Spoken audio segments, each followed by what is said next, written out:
In a quiet field of northern France once stood tall towers of bricks, the Brickstacks. Here the hellish world of the Western Front unfolded over 4 long years. What can we find here on this part of the Forgotten Front?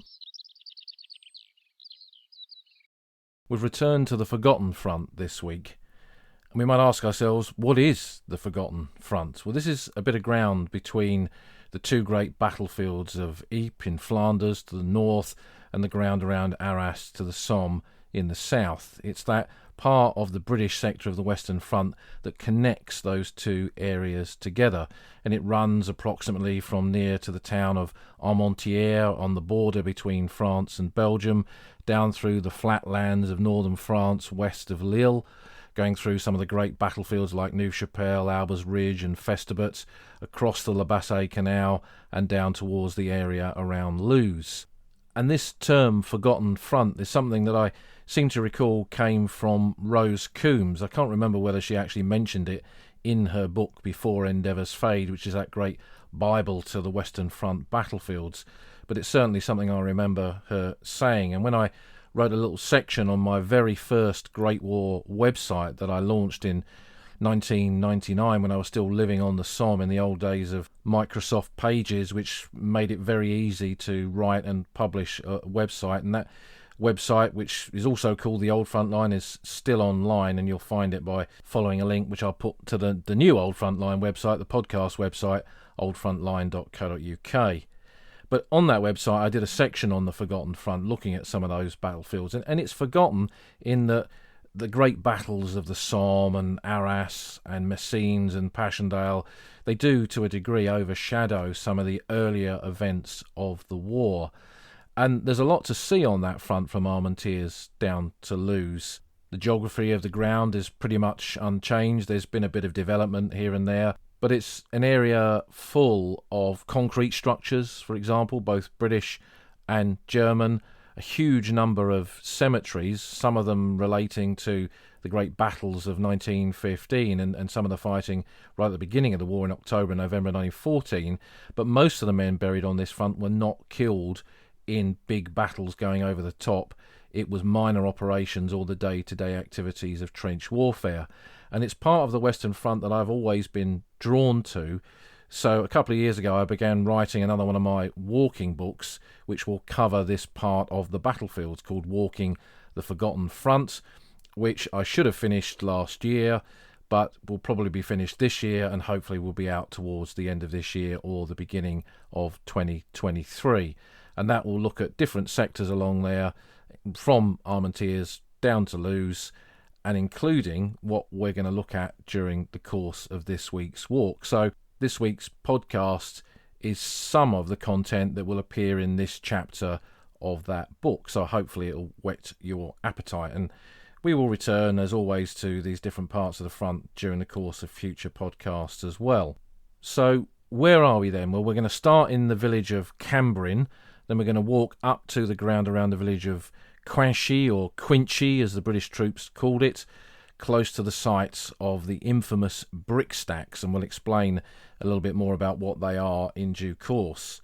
But in terms of the timeline, the historical timeline of where we are during the course of this walk and how that fits into the wider aspect of this Forgotten Front, there were actions here in this ground around Cambrin and Cuinchy in 1914 involving the French army.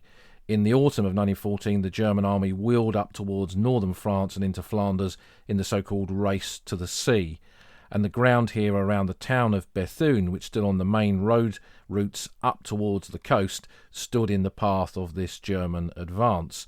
And French troops, and to the north of the La Bassée Canal, which runs from near to Bethune across this part of the battlefield into the town of La Bassée, formed the dividing line between the French and the British. So north of that canal there were British soldiers of the British Expeditionary Force, Old Contemptibles, men of the regular army, and some of the first territorials eventually as well, taking part in operations there, leading to the stabilisation of the front.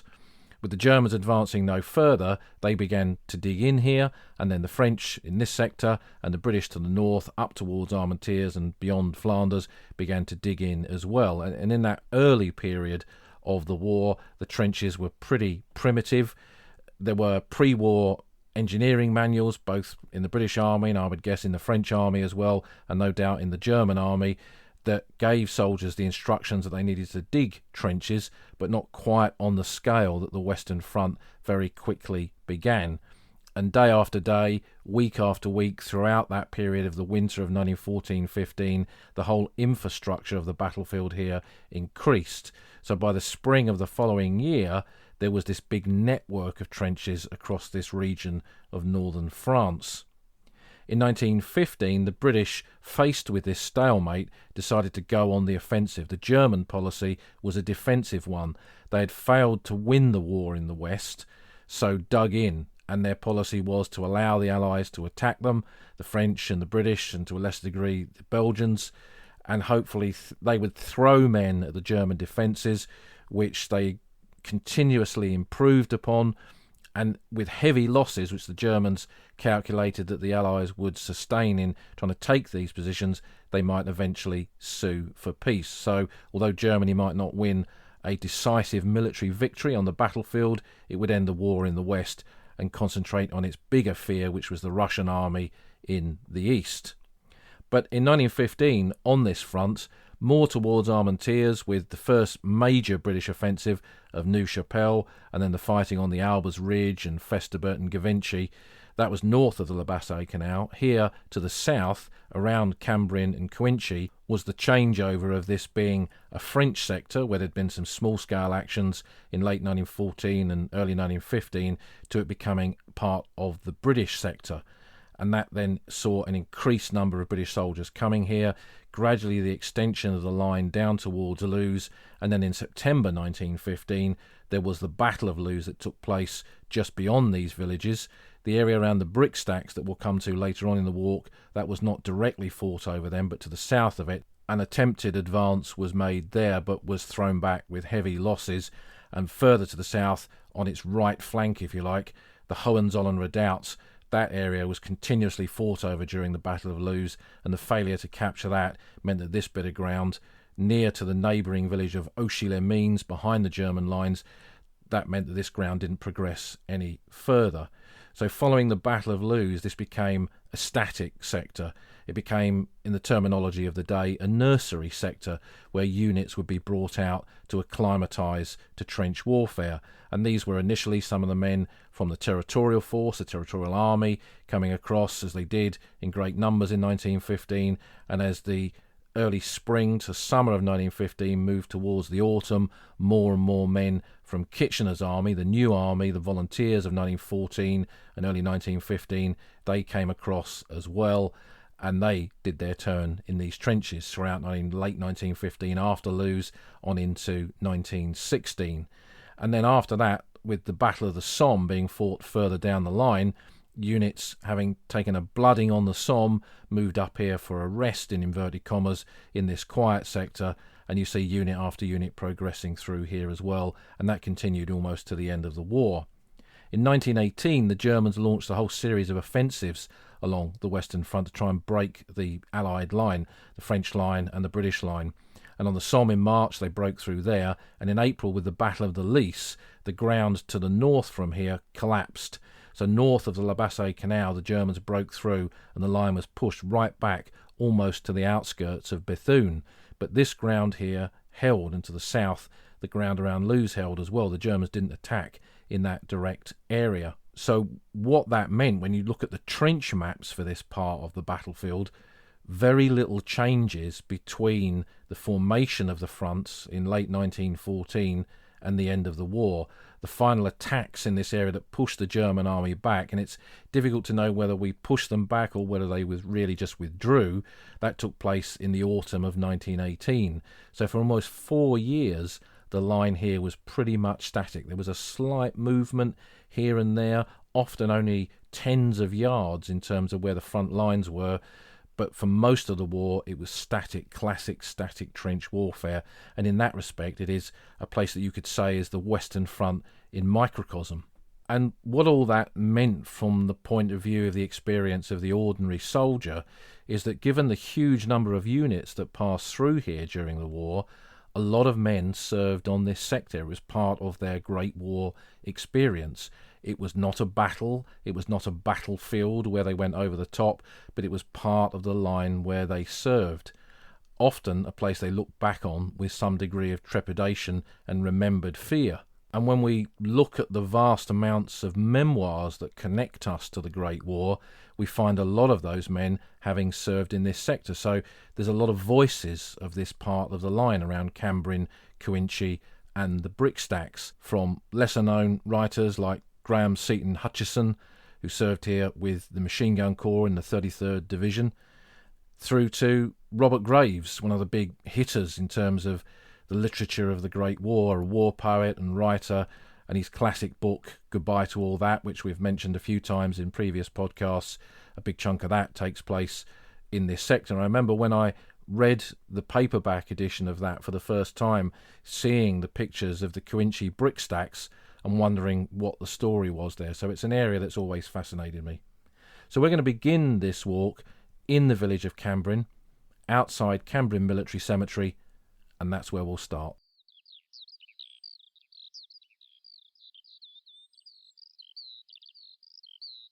Cambrin Military Cemetery, where we're starting off, is one of two British cemeteries that we'll visit on this walk, but these are part of quite a dense network of British and Commonwealth cemeteries in this area. In the days when the Commonwealth War Graves Commission used to publish the Michelin maps, which I used to have on my wall, with little purple dots showing where the cemeteries were located in northern France and Belgium, you could follow the line of the Western Front by the number of purple dots as it followed where the fighting had been and where the cemeteries were located. But I remember here, particularly in this sector between Armentières and Lewes, seeing just how many cemeteries there were. And this one, like many in this area, is slightly tucked away. It's just off of the main Bethune to La Bassée road. It's a very busy road, but there's a tiny little side road to the north, the Chemin de Cimetière Anglais, the route to the British Cemetery, and that takes you up to the front gate of Cambrin Military Cemetery, and we'll open that and we'll walk in. It's quite a large cemetery, and it was created by the British during the war just behind the Mayor's House, and a bit of grounds that was protected from direct observation from the German lines was a safe place to bury the dead without joining them. The cemetery was initially started by men of the Royal Engineers. Now that's an important part of the history of this area, because the Royal Engineers, the sappers, particularly the tunnellers, the men of the tunnelling companies of the Royal Engineers, played a very important role in the day-to-day activities of the fighting of the trench warfare along this part of the Western Front.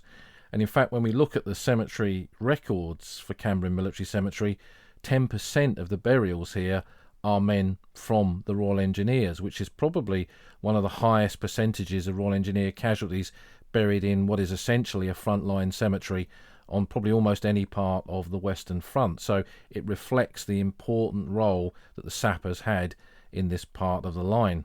Now, when you walk along the rows of the graves and you see the cap badge of the Royal Engineers, you can't initially tell just by looking at that whether they're a tunneler or whether they're a member of a special company or a field company or whatever. It's useful always to have the register in your hand as you're wandering around these cemeteries. It's something that I do when I visit a new cemetery for the first time, because you see something and you can look the guy up and find out more details about him. And when we look at the register and we look at the tunnellers that are buried here, we see representations from three distinct tunnelling companies, the 170th, the 250th and the 251st. All of those were very active in the area just to the east of Cambrin and just outside Cuinchy, where the Brickstacks were located. One of the tunnelling officers that are buried in here, and I found this during the research for my book, is Captain Robert Wallace Hislop. He served with the 251st Tunnelling Company of the Royal Engineers and died on the 22nd of July 1917, aged 33. So again, he didn't die in any great battle of the First World War. This was in typical tunnelling operations in this sector of the line. He was born in Glasgow, and his father Charles was a master house painter in that city. He was educated at the Glasgow Technical College and later at Glasgow University, where he studied many aspects of civil engineering and coal mining before the war. After graduating, he worked as a civil and mining engineer, and this was typical of the sort of men that went on to become officers in tunnelling units when they were formed from 1915 onwards. And in fact, he was an old hand here, having served in the Cuinchy Brickstacks area for quite some time.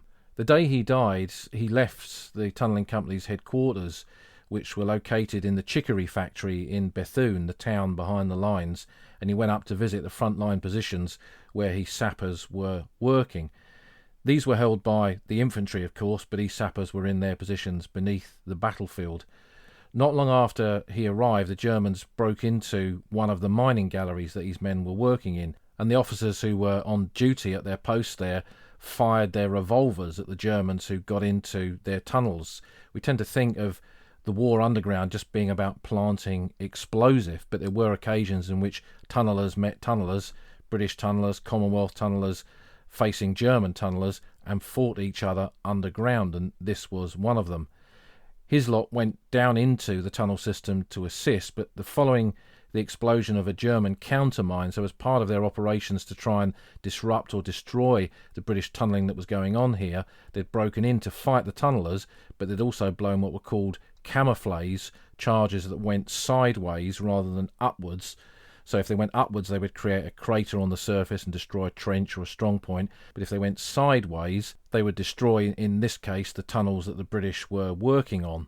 Now, when a mine goes off underground like that and disrupts or caves in part of the tunnelling system where you're working, it creates a build-up of fumes, a build-up of gases, particularly carbon monoxide gases, and the men working down there are very susceptible to this. And his lot, having gone down, found himself overcome by the fumes, and he died of mine gas poisoning. He was buried the next day here at Cambrian Cemetery, and all of the officers and most of the men of the 251st Tunnelling Company attended his funeral in this cemetery. So there would have been a good couple of hundred or so of them standing here, facing his grave, attending the ceremony and paying their respects to their governor, to their commander. And with the funeral done, the men returned to the trenches, returned to the tunnels, and began their strange underground war all over again. When we look at the number of burials that are in Cambrian Military Cemetery, there's 819 British buried here and 1 South African. There's also 2 German prisoners of war, men that were brought in probably from trench raids who died of their wounds. And once there were 7 Portuguese soldiers buried in this cemetery, and then post-war they were moved to the main Portuguese cemetery at Neuve-Chapelle. The Portuguese moved into this sector in 1917 with the creation of a Portuguese expeditionary force, and it was trained up by the British.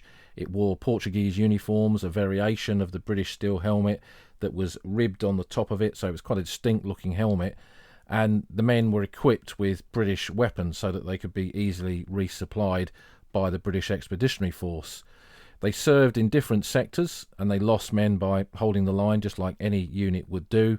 And then in April 1918, defending that ground around Neuve-Chapelle, their positions were overrun by the Germans in the Battle of the Lys, and they were pushed right back to places like Levante and indeed beyond. And history has not been entirely kind to the role and the sacrifice of the Portuguese troops in the Battle of the Lys in April 1918, but they played a role in slowing down and stopping the German advance, just like many British units.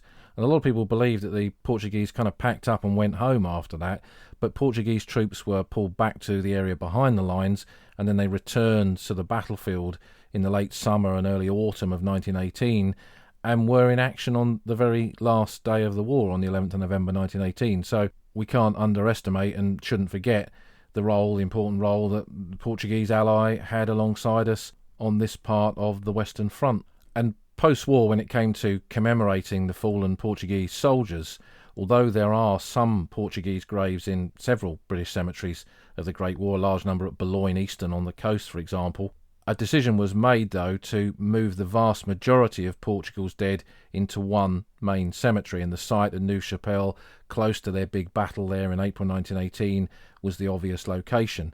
And perhaps some of you will have visited that cemetery when you've been on this part of the front line.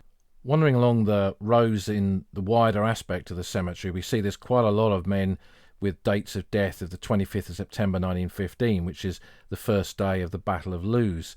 So there's quite a few Loos casualties in here, Loos burials from that northern end of the Loos attack on that day.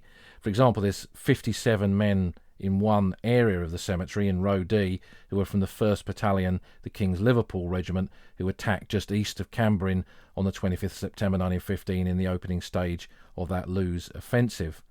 Among them is a 16-year-old teenage Tommy, Albert Edward Aimbridge. He enlisted right at the beginning of the war in 1914 as a new army, as a Kitchener's Army recruit, and found his way into the 1st Battalion, so he must have been only 15 when he originally joined up.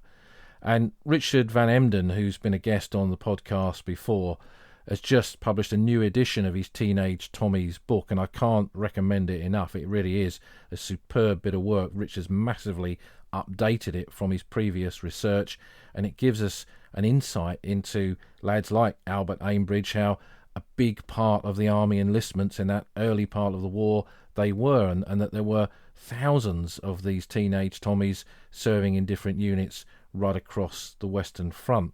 So when we see graves like this of 16 and 17-year-olds, men who are technically under the age of military service, it's not as rare as we think. It's quite common, but nevertheless it gives us an insight into how these young men thought of themselves. We look at them as children, as teenagers, but 100 and something years ago they considered themselves, I'm sure, as men. They'd left school perhaps at 12, gone to work, and they were part of that wider community, working as men in a factory or in a mine or in any other type of industry, and now they were soldiers. But I guess it's the tragedy of such a short-lived life that we look at when we see graves like this. They really had no chance to live. 16 years old, he's done nothing really with his life, no chance to really be anything beyond a worker and a soldier. And I often say this, I think it's one of the many lessons that we can potentially take away from visiting the silent cities of the Western Front, the cemeteries of the Great War, is seeing these lives that were largely unfulfilled and making sure that we do the best in our own lives to perhaps live a life that these lads never could. There are 2 brothers buried in this cemetery, which is sadly not an unusual occurrence, but in this case they're actually buried in the same grave. And somewhat curiously, this is mentioned in the original edition of the Cemetery Register, which in itself is quite an unusual thing because the cemetery registers, the introduction, the historical introduction, very rarely even mentions any individual stories. And these 2 lads are Corporal Edward Hubert Tennant and Lance Corporal Philip Lawrence Tennant. They were born with the surname Catchpole, but changed their name by deed poll to Tennant before the Great War.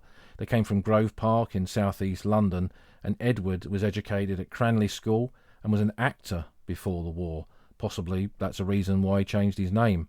Philip was educated at Eltham College, and he worked as a bank clerk. The brothers enlisted together in the 16th Battalion of the Middlesex Regiment, Public Schools Battalion, on the outbreak of the war, and they went to France together in 1915 and were killed in action on the same day, 10th of January 1916, by the same shell. So 2 brothers joined up together, came to France together, went into the trenches together, killed together by the same shell. And again, I wish that was a unique story, but sadly it's not. It happens so often when brothers join up, when families join these units. It was good for morale, it was good for the brothers to serve together, but the family, the wider family, when these men went into action, when they served in the trenches, it meant that they could be wiped out in the blink of an eye, and it happened so often in the Great War. Their officer wrote to the family afterwards and said, "It is very sad and their loss is regretted by the whole company. They were the life of the platoon, and I shall never replace them." Their mother Fanny placed a memorial to them in Hither Green Cemetery in London, which states they're buried in the Mayor's Cemetery at Cambrin, which may well have been the original name for this cemetery. So with a nod to the lads buried here, we'll return to the Chemin de Cimetière Anglais, walk back down to the main road, walk along that for a little way and turn right at the modern Mairie, the town hall, and that'll lead us down to the entrance to Cambrin Church, and beyond that the cemetery.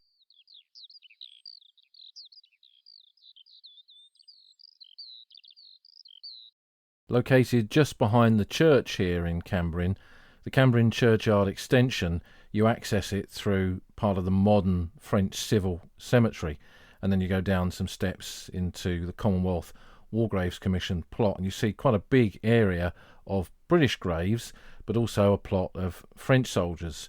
And this was a cemetery started by the French in 1914, when this was a French sector in that opening stage of the war. The church, which is now behind us, partly is the original church. It's pretty much on the original design of the church that was here in 1914. And although Cambrin sat on the front line for all 4 years of the war and was bombarded, and most of its original buildings were destroyed, there are still some where either the bulk of the original building still forms part of what is there today, or parts of it do, and that's certainly true in the case of the church. The cemetery, after the French had established it, was then used by British units from May of 1915, because although British units had taken over the trenches in this area prior to that, they were burying the dead a little bit closer to the front line, and then the decision was made, probably by one of the senior medical officers in this area, to bury the dead a little bit further back in a place of safety where they could be buried without the risk of men getting killed in doing so, and where those graves could be maintained, and often close to the site of medical facilities. So there were dressing stations in Cambrin close to where the cemetery is located, and no doubt some of the men buried here died of their wounds in those received probably only less than an hour or so before up in the front line. It's an interesting cemetery in that it's pretty much in date order, and you can follow the progression of both the timeline of the different actions and the day-to-day activities of trench warfare, and how some days were more costly than others, and also the progression of the British Expeditionary Force during this period of the war. So the burials reflect the initial arrival of men from the regular army, the original BEF, through to the arrival of men from the Territorial Force, the Saturday night soldiers, who began to replace the regulars as they were gradually diminished on the battlefield by the fighting of 1914, and then on into the offensives of 1915. And then from the early summer of 1915 as well, you see the arrival of men from the new army, Kitchener's army, and that's reflected in the burials here as well. And when you look at the graves and the rows and the plots that are in here, it is very much a regimental graveyard. So it's a place where units that were serving in the front line brought their dead back for burial, not just in a random part of the cemetery, but often in mini regimental plots where they'd bury the men from their own unit in one corner or in one row, and they'd keep them together. And this regimental identity that existed in training, that existed on the battlefield, also for many units existed in death, that they wanted their men to be buried together, not with men from other units. And that's something you see greatly reflected in here. The casualties that are buried in this cemetery are all from the eastern side of Cambrin village. The front line extended south from the Bethune-La Bassée road down towards the Luz sector, and men killed in that area were brought back here for burial, and also from the northern area of the road up to the ground around the Brickstacks. There are 1,211 British graves, of which only 8 are unidentified. And again, that reflects the nature of the burials here. This was not a cemetery created by clearing the battlefields after an offensive, and in that case you often find bodies that are unidentifiable or have no identity discs or pay books, so you can't work out who they are, and they're often buried by men not from their regiment who can't identify them. This cemetery was made during the war by units serving in the front line who deliberately brought their dead back here for burial, so they knew who these men were. So it's not a surprise that the vast majority of the dead are identified soldiers. And again, and something that I often stress on this podcast, it makes cemeteries like this very important, because knowing who these men are, knowing what units they were in, what kind of backgrounds they came from, where the areas of Britain that they enlisted from and lived in, the jobs that they had, it gives us a good cross-section of the sort of men and units and type of men that came here to serve in this sector during the Great War. Of the French graves that we can see now, originally there was a plot of around about 150 poilus buried in this cemetery. There's 98 still here, and we can see the distinct French crosses in one corner of the cemetery. So why were 50-odd men removed from here, and where did they go to? Well, some will have been repatriated back to wherever they came from in France. French families after the war, if there was an identified burial somewhere, they could request that their son, their brother, their husband, their father be brought back to their village, their town, and be buried in a family grave. And if you wander around French cemeteries in France, French civil cemeteries, then you will see this very often on the graves in cemeteries like that, where it's mentioning the soldier not just killed, a memorial to him killed on the front line, but he's a soldier killed on the front line and buried in that grave, brought back from that battlefield to be buried there. They also had the option of moving the dead to a larger French cemetery. Now, this was a designated French military cemetery, this plot in Cambrin Churchyard Extension, but some families wanted their loved one to be buried in a national military cemetery. So I haven't checked this, but I wouldn't be at all surprised if some of that 50-odd soldiers that were once buried here were moved to Notre Dame de Lorette in the 1920s. That cemetery has a large number of burials from a wide aspect of the French part of the Western Front. But the retention of the French graves that are here gives us an insight into the role of the French who occupied this sector before the British units arrived in 1915. And it's not just French that we see here. If you look amongst the British rows, you'll see the grave of a Belgian soldier, and there are also 3 Germans buried here as well. Again, prisoners of war, no doubt brought back from the frontline area after raids, either us raiding the Germans or the Germans raiding us, and died of their wounds in the medical facilities here. Like Cambrin Military Cemetery that we've just been to, there's quite a large number of Battle of Loos graves in this cemetery, with quite large plots from the Loos fighting in different parts close to the church. So, for example, there's plots from the 2nd Battalion Royal Welsh Fusiliers and 1st Battalion the Middlesex Regiment. And of that latter unit, there's actually 115 of them buried in this cemetery. Many of them are in what are called collective graves. And originally, and thanks to some friends, I've seen some wartime images of this. Many of these graves from the Loos fighting were commemorated by a single cross with a large wooden board on it listing the men known to be buried in that collective grave. So what do we mean by collective grave? Well, this is a form of mass grave. It's not, when we say mass grave, we think of a big hole dug in the ground and then soldiers randomly tipped in. So what this was a grave specially prepared, and the men were all buried in there together, side by side, not in coffins, probably in ground sheets or sandbag Hessian material, but side by side. Comrades in life, comrades in the trenches, comrades in death. And this is not uncommon, particularly in these early war period cemeteries from 1914-15, where what were effectively trenches or shallow graves were dug and the men were buried together. And you see this perpetuated now, not with a big memorial, but with multiple names on headstones, and very often in the middle a single blank grave with just a cross on it, indicating that you are looking at a collective grave. Quite a few cemeteries of the Western Front have these in. Moving away from the Loos graves of 1915, we can follow a kind of timeline in this cemetery by walking along the rows of graves, and when we get into 1916 and we look at the cap badges of the units represented on the graves that are in that part of the cemetery, and we look at an order of battle for the units that were here, we see there's a lot of men from the 33rd Division. Now, this was not a formation recruited in a particular area. It had quite a mixed bag of different units in it, with battalions drawn from the Territorial Force, Territorial Army, as well as the New Army, Kitchener's Army. But it spent a good 6 months or so in this sector, and many units from the division passed through here and buried their dead here.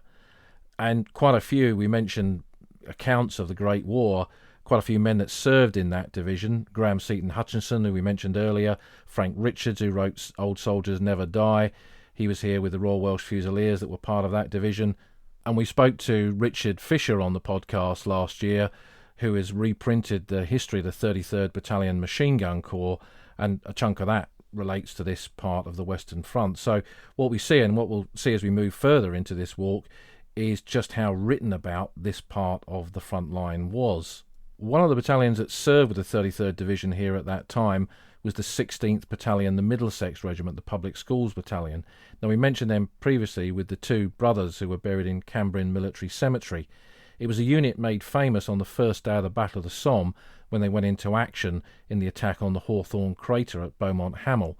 They'd moved by that time into the British 29th Division from this unit. And young Eric Heaton, that we've spoken about in previous podcasts on Hawthorne Ridge, served here as a young officer before he moved down to take part in the Battle of the Somme.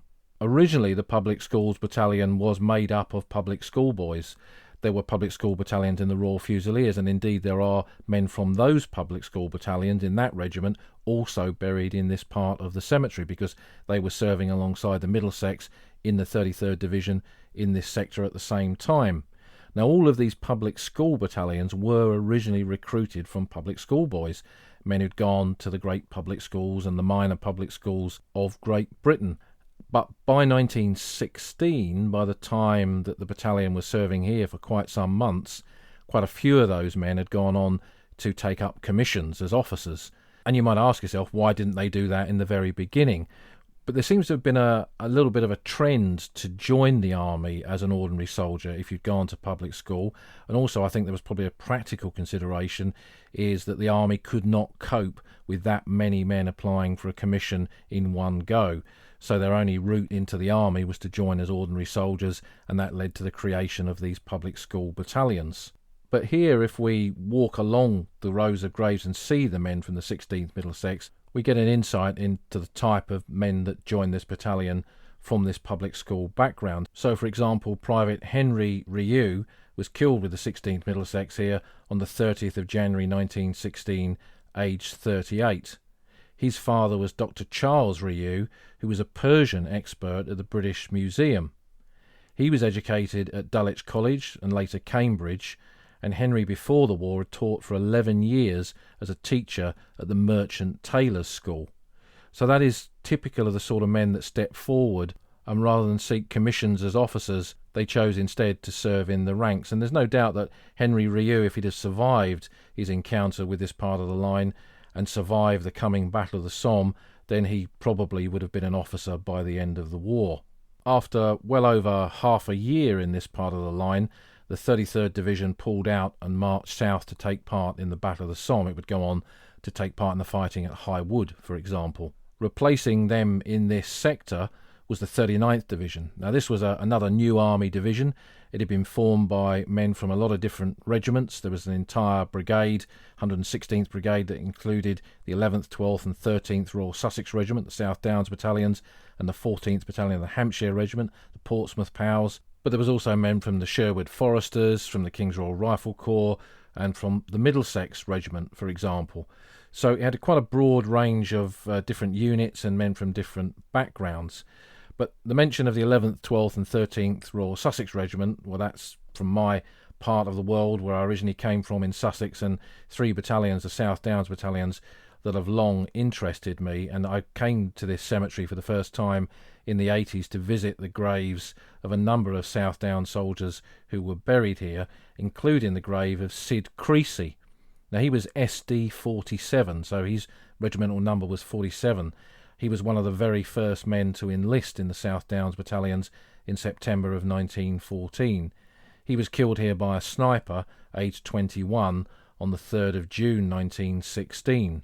And I came across him because one Sunday I ended up in a village in Sussex somewhere, and there was an antiques fair going on, and having a little poke around to see if there's any Great War stuff, I came across a little bundle of postcards, and amongst them was a picture postcard of 7 men with their heads poking out of a tent, and each of them had signed their name alongside where their head was poking out of that tent, so it identified who they were. Of the 7 men in the photograph, only 2 survived. They were all original South Downs men, and Sid Creasy was one of them. I do intend, and I know I keep saying this, but I do intend to do a podcast just about that photograph and the men in that photograph at some point, perhaps for Remembrance Day further down the line. But anyway, Sid Creasy is one of them, and I came here in the 80s to visit his grave. and he was one of a large number of Eastbourne men that served in the South Downs battalions. And this little tent I discovered when I did a bit more research was known as the Rabbit Hutch, and it was a famous tent in their camp at Couden, just outside Bexhill. In their early period of their service, there were no wooden huts at that stage, and the men were living in tents in quite primitive conditions. And these lads shared a tent together. Whether they knew each other from before the war, I don't know. Sid Creasy had worked as an upholsterer in Eastbourne before he joined up. But when I look at this photograph and I see these faces, and they're quite modern faces in many respects, and you look at the names written alongside it, and only 2 of those 7 lads came back from the war, it gives you an idea as to how strong that belief was that there was a lost generation that never returned from the war. As we move away from the South Downs lads, we see units from battalions and divisions that had moved up from the Battle of the Somme, suffered casualties there, and then taken over this part of the line, which was then considered quiet. When you examine some of the stories of the men in those plots, you often find that they'd not been in the front line for very long, that they were post-Somme replacements who'd arrived in this so-called quiet sector, discovered it wasn't quite so quiet, and some of them had been killed in just their first few days of active service. The last burials here were in February of 1917, and a few were added in 1918, but the bulk of the 1918 burials seem to have been in Cambrin Military Cemetery rather than here. So leaving the cemetery and returning to the other side of the church, we'll walk back up to the main Bethune-La Bassée road and then turn right and walk along that busy road. It's not the best place to walk, and in my book, in the chapter for this particular walk, we come off of the road a little bit further up into the Rue Émile Zola, and there will of course be a map on the podcast website for this, and that takes us cross-country across the fields where the communication trenches were and up towards the front line area. And following one of those little side roads, it brings us up to a French memorial, which is again close to the Bethune-La Bassée road, but much nearer as well to where the front lines were, and that'll be our next stop.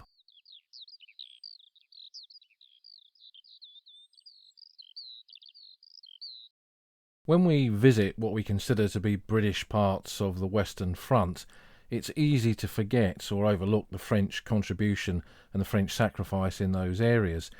Very often it's understandable to do that because there is very little to actually mark that contribution. But here and there we will find memorials and cemeteries like we've done here at Cambrin. So there are graves in the churchyards, and here at this site, just astride the Bethune-La Bassée road, is a memorial to the French fighting here in the early period of the war. It's in fact a divisional memorial sitting on a little mound by the side of the road, and it commemorates the 58th Division of the French Army that was made up of the 256th, 281st and 295th Regiments of Infantry, and also the 141st Regiment of Infantry Territorial, so a territorial infantry regiment. The bulk of these men, it was a reserve division, the bulk of these men were mobilised in August 1914 from the French Army Reserve. So these were men who had gone through their initial phase of military service as young men, come out of the army, returned to civilian life, and had then gone on to the reserve, and they would have stayed on that for a given period of their life into their 30s, when they would have then transferred into the territorial. So as a Frenchman serving in what was a massive conscript army, you'd give up some permanent part of your time at a young age, and then some part-time aspects of your life as a reservist and then territorial for a big chunk of your adult life. And what that meant from the point of view of the French army in 1914 is that they could call up all of these reservists, mobilise the territorials, and put a huge armed force onto the battlefield. And that's exactly what happened in those opening moments of the Great War right across France. The men from these different units moved into this sector in October 1914, and they essentially made the Cambrin sector, the Cuinchy Brickstacks sector, that the British then took over the following year. So they dug the original trenches, prepared the redoubts, worked on the dugouts, fortified the houses, created the medical facilities, established the cemeteries, and that infrastructure that they built up during that winter of 1914-15 was inherited and expanded upon by the British when they came here. By early 1915, the road that the memorial sits astride, that Bethune to La Bassée road, had become the dividing line between the British and the French. So this was the southern part of the British sector, just north of the road, and from here onwards was the French army along 350 odd miles of the Western Front. And in January of 1915, after the creation of this dividing line between the British and the French, the Germans attacked the British in the Brickstacks and then the French here directly in front of Cambrin village. So the men from the units in this division came under quite a heavy German attack that overran the French positions here, and there was counterattacks that pushed them back. And a lot of the graves in the churchyard that we visited are from this period of the fighting and tie into the siting and the placement of this divisional memorial here after the war. So what we're seeing here really is a memorial to some forgotten battles on a forgotten front.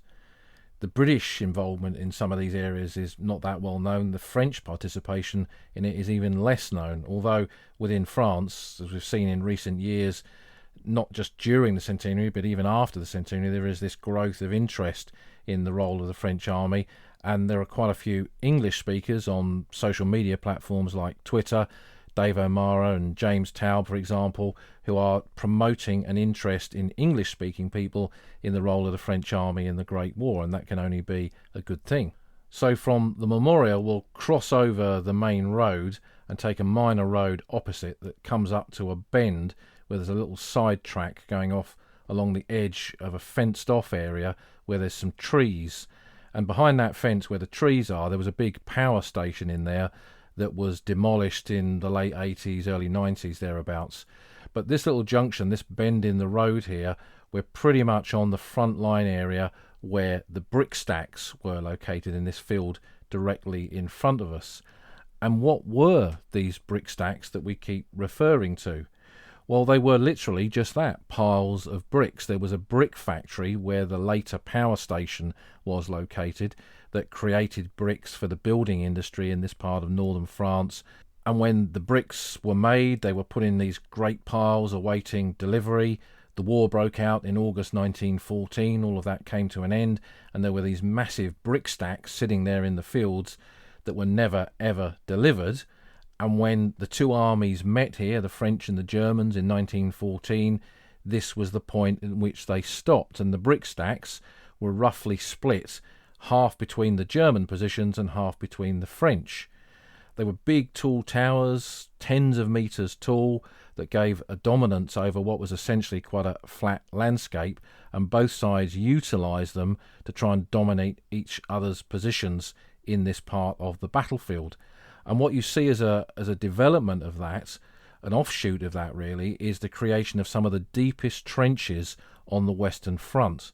Now, I'll put some Imperial War Museum photographs of this sector. There's not a lot of images of this part of the battlefields, but the Imperial War Museum archive has a few of them in their online catalogue, and I've put those onto the website with links back to the Imperial War Museum database. And one of the images that I've included on there shows one of these typical deep trenches where you can see a soldier standing there with his rifle in his hand, and just how high the parapet, the front of the trench is. And the existence of these brick stacks being these high positions, that's what led to these deep trenches being constructed. Some of the South Downs veterans that I interviewed, Albert Banfield, for example, is a good example of this, remembered just how deep and claustrophobic the trenches were here, perhaps more so than on any other part of the front that he served in. The brick stacks had positions on the top of them, observation posts. Both sides put machine guns up there.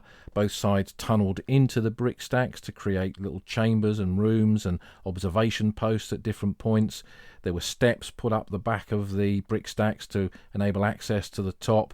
And when you look at some of the wartime photographs, you can see that there were wooden boards placed on the back of the British brick stacks, probably for artillery observers or brigade or divisional headquarters observers to note which brick stacks were which. So if they had to send an urgent report back for supportive artillery fire, or if the Germans were making an assault on one of these brick stacks, they could quickly identify from the signboard which brick stack was which brick stack, and all of them had names, for example. With both armies in 1914 meeting amidst these brick stacks, and the front lines being established there, they were probably some of the closest positions on the Western Front, with only tens of yards separating the German front line from the French and later the British front line. So that meant that the possibility of a big battle taking place here was pretty limited. So what you see is classic trench warfare, all quiet on the Western Front, taking place here throughout the course of the next 4 years, but with some periods of activity here as well. So again, with my interest in the Royal Sussex Regiment, I remember coming across an example on the 27th of January 1915, which was Kaiser Wilhelm II's birthday, his first birthday that had occurred during the war. The Germans decided to mark this by carrying out an assault on some of the British brickstacks here. And they did this with scaling ladders, because these were tall towers. You couldn't climb up them very easily. So the Germans had built some wooden scaling ladders, and they put them against the side of one of these brickstacks that were defended by the 2nd Battalion, the Royal Sussex Regiment. Some of their pioneer section was on the top of the brickstacks doing some work on them. Suddenly they saw these assault ladders coming up the side and the Germans scrambling up, and they picked up their picks and shovels like some sort of medieval battle, and they beat the Germans back with those. So this kind of strange warfare that echoes the medieval nature of siege warfare, which the Western Front became on a much, much bigger scale, is taking place here at these brickstacks in January of 1915. For much of the rest of the war, the bulk of the fighting, if you can call it that, was not raiding or firing. It was the use of trench weapons, so trench mortars, rifle grenades. The British had a thing called a spring gun, which was like a big box of springs with an arm which you could launch a grenade from. And on the other side of no man's land, the Germans were just doing the same sort of thing with their rifle grenades, their trench mortars, Minenwerfers. And also both sides went underground. When you have positions that are so close together, going underground is about the only way that you can effectively take on the enemy on a regular basis. So British tunnelling companies were operating beneath the area around the brickstacks, and the Germans with their pioneers were doing the same. And what you see here over the course of the 4 years are lots of very small scale actions. Battles over a single mine crater, a sap in no man's land, a forward trench, or even the Germans trying to take a particular position and us taking it back, or us trying to take a German trench and them trying to take it back. So over the course of the 4 years, and the cemeteries in this area reflect that, men were killed in what were really quite insignificant battles in the wider aspect of the war, but of the men who fought there, the men who lost comrades, obviously of great significance to them. So what was it like to serve here? Now, as I mentioned, there's a lot of descriptions of this part of the front, and this first one comes from the papers of the 1st Division, Regular Army Division that included the 2nd Royal Sussex, that took over this sector in early 1915. Of the dozen or more solid stacks of brick, 4 or 5 connected by a parapet of loose bricks and known as the keep were in our hands. The other 8, irregularly spaced, made a most awkward wedge into our line. They were backed by a labyrinth of German trench work, and being shell-proof, supports could be massed behind them in perfect safety. The nearest were within bombing distance of the keep, and in those days the Germans had more and better bombs than we did.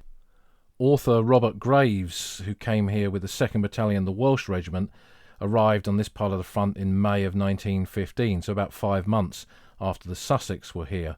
And he's left this description of his time here in his memoirs, Goodbye to All That, which I'll put a link to on the podcast website. In trenches amongst the Cuinchy Brickstacks. Not my idea of trenches. There has been a lot of fighting hereabouts. The trenches have been made themselves rather than have been made, and run inconsequently in and out of the big 30-foot high stacks of bricks. It is most confusing. The parapet of a trench, which we don't occupy, is built up with ammunition boxes and corpses. Everything here is wet and smelly. The Germans are very close. They have half the brickstacks. We have the other half. Each side snipes down from the top of its brickstacks into the other's trenches. This is also a great place for German rifle grenades and trench mortars. We can't reply properly. We have only a meagre supply of rifle grenades and nothing to equal the German sausage mortar bomb. A year later, the South Downs battalions of the Royal Sussex Regiment were here, and Albert Banfield, the veteran that I knew from Hove, him and his brother served side by side in the signal section of the 13th Battalion Royal Sussex. Marcus and Albert both wrote diaries, and their parents typed the diaries up after the war. And this is an extract from Marcus's diary from his first tour of the trenches here at the Brickstacks. "We have to spend most of our time in the dugout. The regimental sergeant major, if he sees us outside, makes a great fuss of it. Our dugout is very secure looking and has great wooden beams and small trees for a roof, besides the sandbags on top. It's a very long affair, like a miniature tunnel, blocked up at one end. We have not really room to stretch our feet at night. My Premier stove is very useful, and I've been able to fry some eggs for supper. I must be getting experienced, as they have turned out quite well." So we see that with Marcus and the guys in the signal section, that even amongst all this carnage around the Brickstacks, there's still time to have a bit of grub in the front line. While they were here, the South Downs battalions experienced some of the underground war on this part of the Western Front, when a mine went off at 8:45 p.m. on the 4th of June 1916, a German mine that was blown some 25 yards from their front-line parapet. Private Albert Turner from Rotherfield in Sussex recalled the events of that day. "I shall never forget it. The trench trembled like jelly. Then up she went like one immense black cloud. Tons of earth and stones were thrown into the air and came down on top of us. We were all buried in, and there were groans and cries all round. Dick Mitchell and myself were in the same bay, and buried up to our armpits, but managed after a long struggle to get out. One poor little chap in the next bay had his neck broken by the falling earth, and numbers of others had to be dug out." And that's quite a vivid account of what it was like to be on the receiving end of one of those mines going off. And these were not like the big mines used on the Somme or at Messines. They're fairly small-scale charges, but you can see the kind of damage that they can do when they go off. And for the men in the front line, knowing that the enemy is tunnelling away all the time, there was that ever-present fear of one of these mines exploding underneath you. And to continue with what that was like, serving with the South Downs battalions at this time in the 11th Battalion was Edmund Blunden, who would go on to become one of the major poets of the 20th century and one of the major war poets. And his memoir, Undertones of War, which again I'll put a link to on the podcast website, gives this insight into what the mining activities here at the Cuinchy Brickstacks were like. At 4 o'clock one afternoon, our tunnellers, suddenly locating German mining near their own, put up a defensive mine between the two lines. All had been drowsy till some pale-faced engineers with lengths of fuse in their hands came past, flinging their brief news over their shoulders at us. Now for it, a big drum tap underground, and the earth heaved up to a great height in solid crags and clods, with developing clouds of dust. There was the flame and roar, then this dark pillar in the sunlight, then a twittering, a hissing, and a thudding as it collapsed. At once the new crater was raked with machine gun fire and blasted with trench mortars and rifle grenades. Neither side wanted it, but neither would let the other set foot in it. Several of us, highly excited, regardless of machine gun bullets, stood up on the fire step, staring into the confusion and trying our longest throws with Mills bombs. The smoke and dust hung long and swallowed up hundreds of such missiles. At length the affair died out.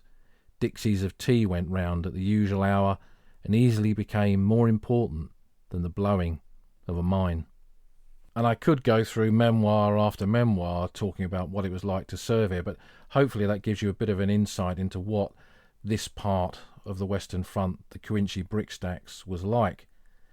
The Brickstacks stood for all, in many respects, of the grim and terrible strands of that static trench warfare that characterised the worst of the Western Front.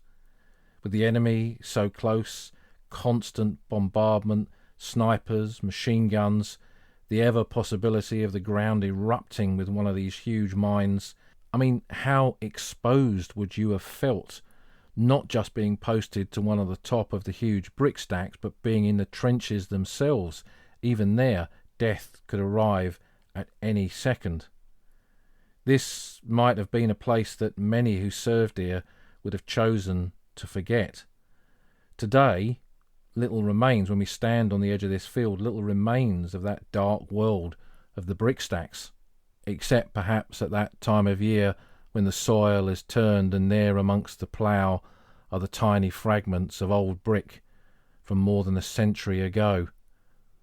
Broken fragments of those massive towers is all that remains. Here in these vast open fields of northern France, the Great War still casts its long shadow across this landscape, and in our hand a tiny piece of clay, a piece of that terrible past, can echo somehow of what happened here in this corner of the old front line.